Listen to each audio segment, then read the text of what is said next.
Hello everyone and welcome to the podcast. We're not experts, but today we will be discussing the George Floyd protests against police brutality, and I am here with Sarah Miguel. You want to introduce yourself?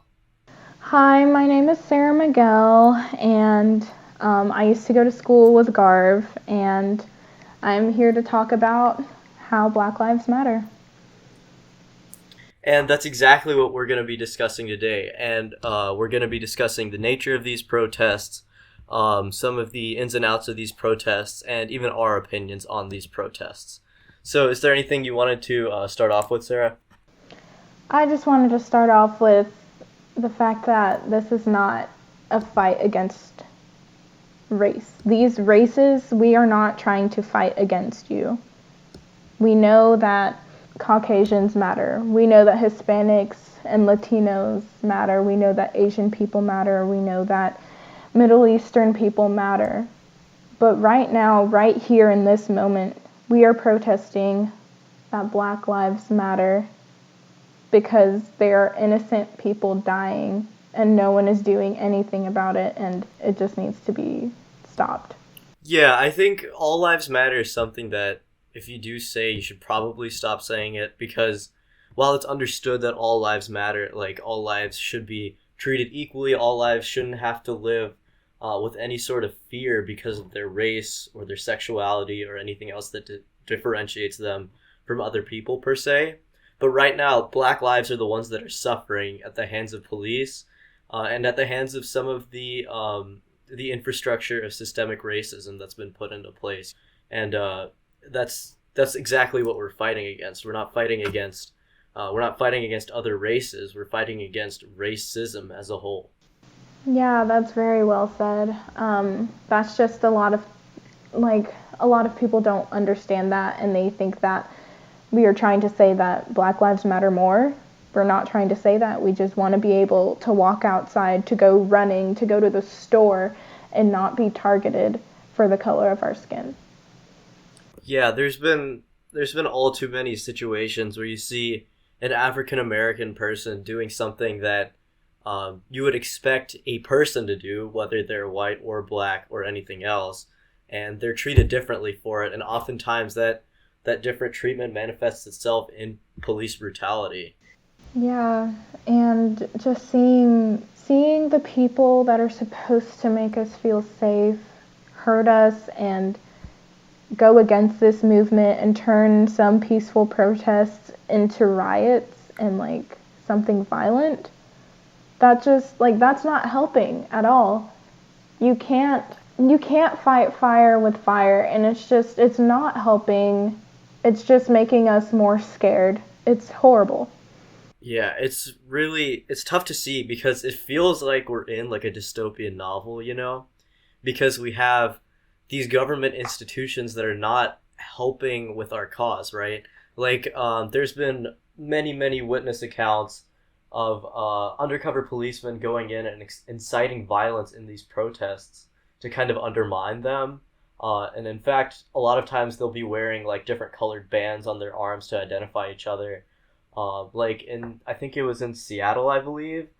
There were policemen that were destroying their own car somewhere. I don't know if it's Seattle, but there were policemen destroying their own car to kind of undermine the nature of these protests. What a lot of people don't realize is these protests started as a peaceful thing, right?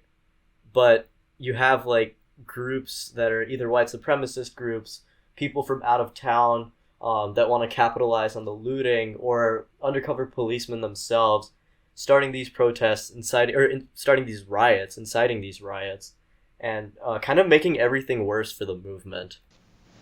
Yeah, honestly, when I hear people talk about how, all of these buildings are being destroyed and everything, and these protests just need to stop, most of the time, it's not the people who are protesting that are causing the riots. It's either cops or, like you said, other white supremacist groups who just want to break things and make it look bad on us and on our part. And when people say that they want the protesting to stop, what do they expect us to do? We tried kneeling. That was a problem. I obviously am not in favor of these riots. Like, I'm not condoning them at all, but you gotta think, right? Like, we did peaceful protest. Like, kneeling during the national anthem is a form of peaceful protest. Yet that was somehow, like, the worst thing a football player could do, right? In the case of Colin Kaepernick. And then, on the other hand, you have you have peaceful protests in the street being undermined by the people who are being protested, right? So I don't know, it's really just kind of a twisted situation that the Black Lives Matter movement is in, and the movement against police brutality is in, because all the factors that are supposed to be helping them just aren't working in this situation. Like, peaceful protest isn't working, and policemen aren't protecting the people. Actually, it's just the opposite. Yeah, and it's just so sad to see, like, oh my gosh. Another thing is that our leader, our president, is doing nothing but just giving everyone the okay to be violent. Oh yeah, he's making it worse. Freedom to just hurt people living. People aren't protesting that you give them certain things. They're not protesting that they get more rights than others. They're not protesting that. They just want to live in peace and be able to go do normal things without having the worry in the back of their mind that, if something goes wrong, or maybe if we're around a certain area, a cop might come and kill one of us. Yeah, and Trump actually did declare, like, martial law, which is defined as the imposition of direct military control over an area, like over a region. And in this case, I think he started with DC and he's expanding it to all the areas that the protests are in, which is very dangerous. Like, I don't understand it, because he tweeted out to Iran when all the Iran business was going on, when we thought there might be a World War III, you know? He tweeted to Iran, like, Iran, stop killing your protesters, and stop killing the Iranians that are protesting there. But in America, it's somehow okay to gun down quote-unquote thugs. Exactly. It's unacceptable.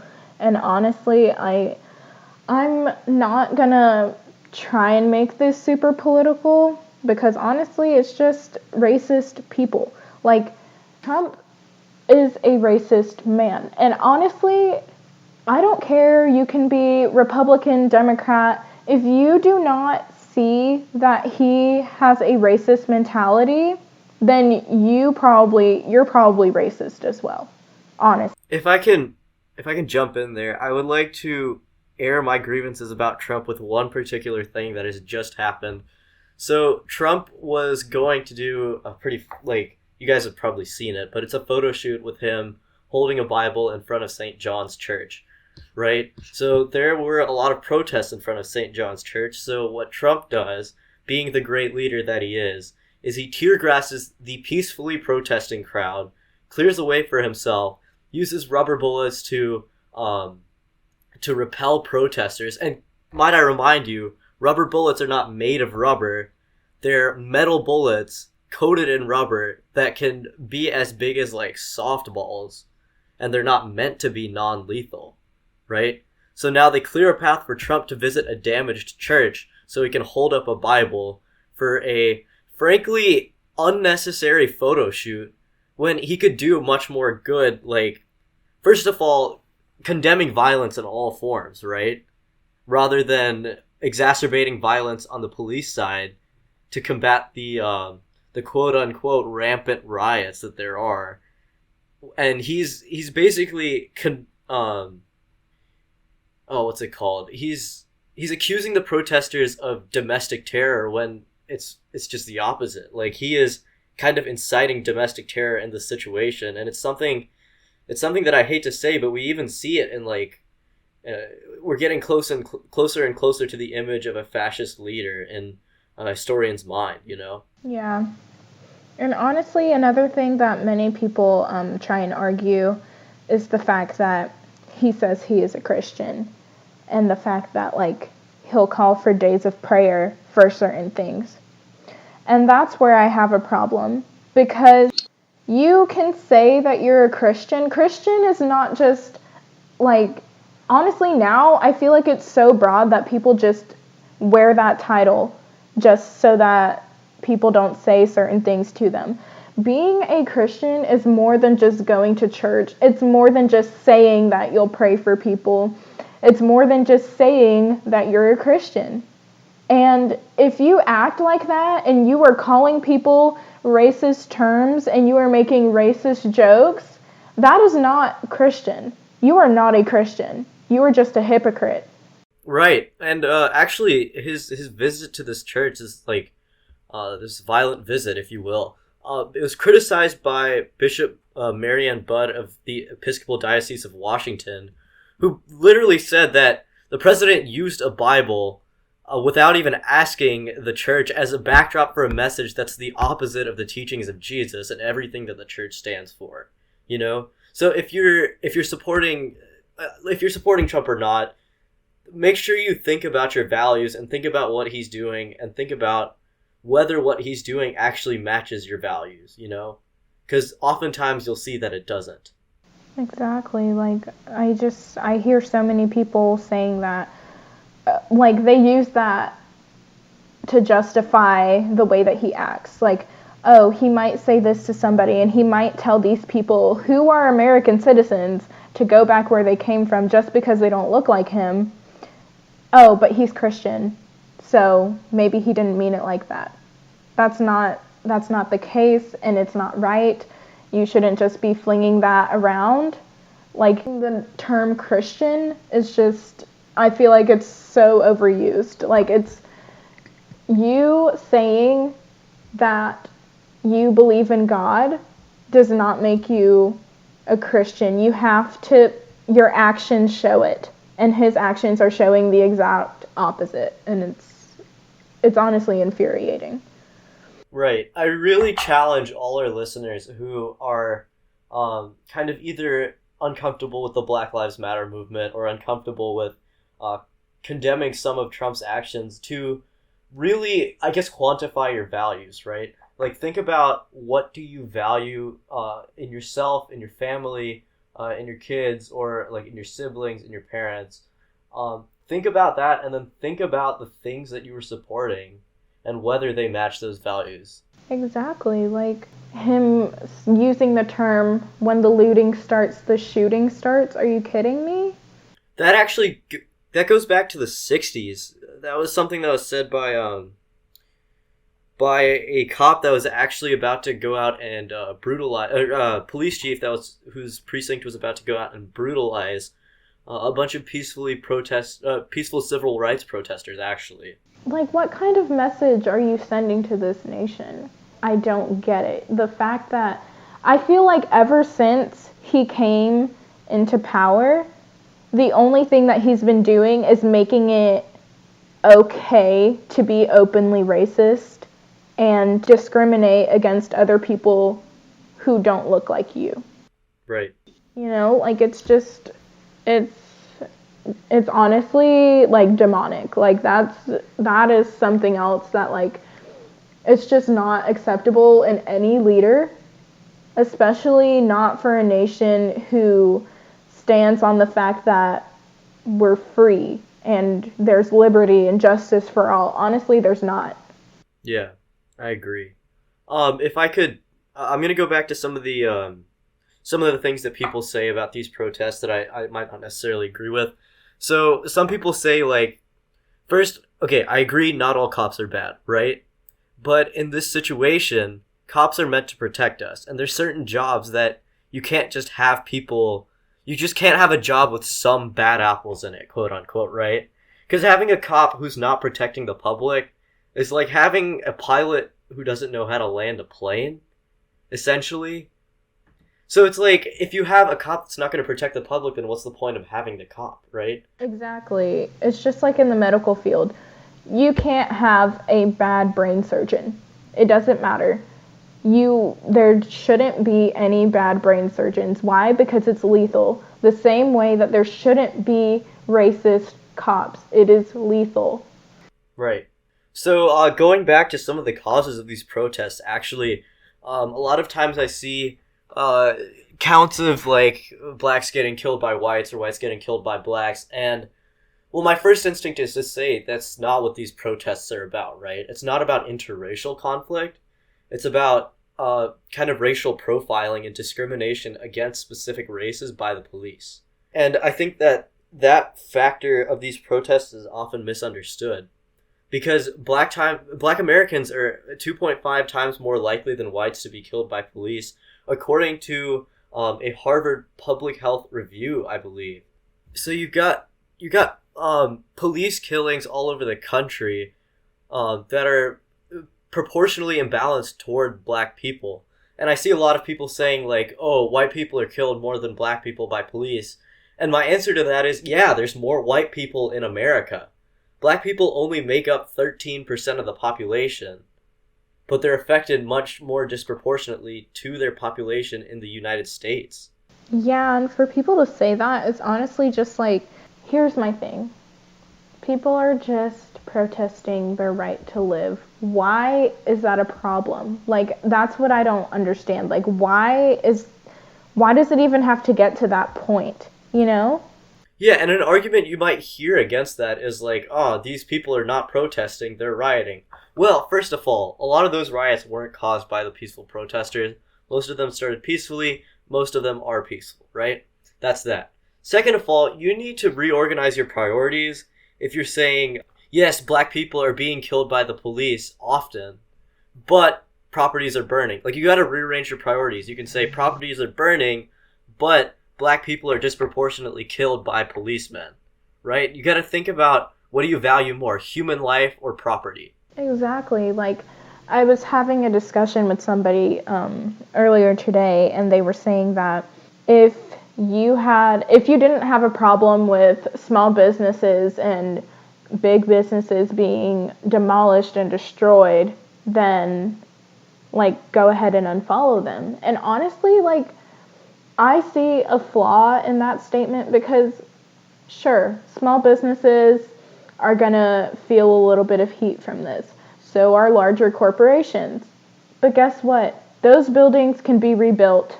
Everything can be restored, and they can come back and be at the same place that they were in a couple of months. These black people who are dying, almost like it's becoming like a daily, weekly thing now, they can't come back. Their lives are gone, and their families will take years and years to heal. What matters more? A building that can be put back to how it was in like a couple of weeks even, or a black life that was lost for no reason whatsoever? I totally agree with that. And another thing that a lot of people have been saying is like, people are dying at these riots, like this is counterproductive. What they don't realize is that more people who are protesting, quote unquote rioting sometimes, most of the time peaceful protesting, are being killed by or blinded by like rubber bullets, suffering like from flash grenades, tear gas is horrible. Like you see countless videos. Like I saw one the other day of literally a pregnant woman and a black man in a car together who are getting repeatedly tear gassed by the police. 37-year-old journalist Linda Tirado was hit in the eye by a rubber bullet, and she's now blind in one eye. You see this kid, forget what his name was. It's just horribly gory scenes of just police brutality at these protests that are protesting that exact thing, you know? Yeah, and it's just like, okay, I understand like some of the police that are joining the protests, and I appreciate that. Like, thing that we need to get through our heads to like some African Americans, I will admit this, that like not all police are bad, and I understand that that's like a really touchy topic to talk about right now, but like honestly, yeah, not all police are bad, and the ones who choose to stand and march with us, we appreciate them, you know? They're the ones that are for us, they're the ones that are here for a better future. As for all of the ones that understand that we are protesting against police brutality, yet they keep trying to make it a violent situation, like they're not helping themselves. I know that they think that they're helping themselves by using their power and abusing it. But honestly, they're just making it worse for themselves, and they are just starting to like make anger rise in people, and it's not healthy. Yeah, I think another thing that we might see as a result of this is like a rise in vigilante justice, you know? Like we've seen this hacker group Anonymous come out of the woodwork after 6 years. 6 years of being totally silent with any new findings, and now they've just put out a statement about the Minneapolis protests, coming out in favor of the protesters, you know? So I feel like if you can't trust the police, like who are you supposed to trust, you know? Because Anonymous obviously doesn't have much credibility, so it's not worth trusting them. You probably shouldn't trust your fellow citizens because that's just not, we just haven't learned to place that trust in them, and they haven't deemed themselves worthy of carrying that trust.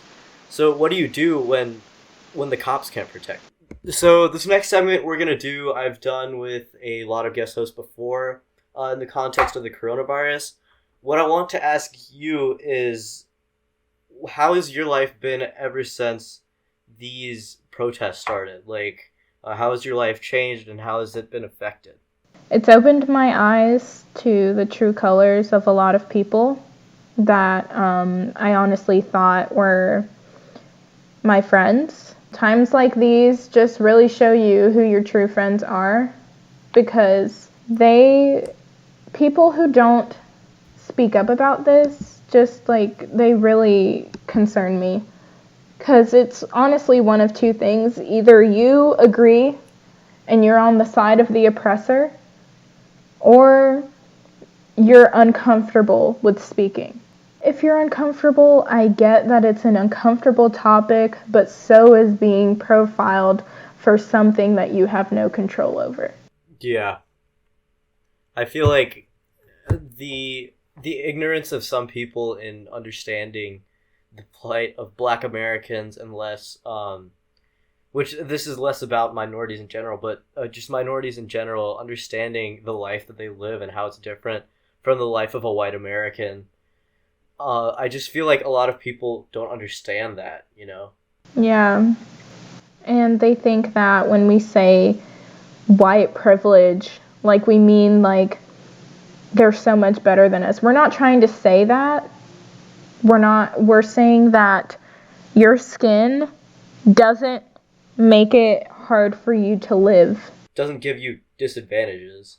So is there anything you wanted to add? Honestly, I just wish that people could just stop judging others off of the color of their skin and judge them off of the content of their heart. Don't be friends with Black people because it's convenient to the little facade that you're trying to make. Like, if you're friends with Black people, people won't look at you as a racist. No, that's not how you should do things. You are friends with someone because you share the same values and you can help improve each other. You shouldn't be friends with somebody because of the quote-unquote clout that their race will give you. Right. I feel like this movement is not it's not blacks versus whites. It's racists. It's anti-racists trying to educate racists, and kind of fighting against racism in general. You know, it's not about whether you're in favor of like.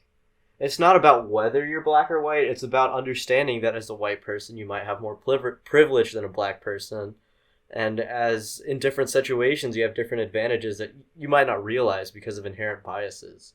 Mm-hmm. Love, spread kindness, and just try and understand. I understand the fact that they hear us. Don't just hear us. Listen and educate yourself before you try and form opinions on something that is morally wrong. Yeah, so I think that's a really great message to end on, is just love everyone regardless of basically love everyone based on their personality. Don't worry about whether they're black or white or Hispanic or Latino or Indian. know a person for who they are. Don't know a person as a race. Don't profile people as a race, and just give everyone an equal opportunity to get close to you. I think we can wrap it up there. This has been We're Not Experts, But. Special thanks to Sarah Miguel for being here with me today. This was produced by me. My name is Garv. You can follow us on Instagram at not_experts_podcast.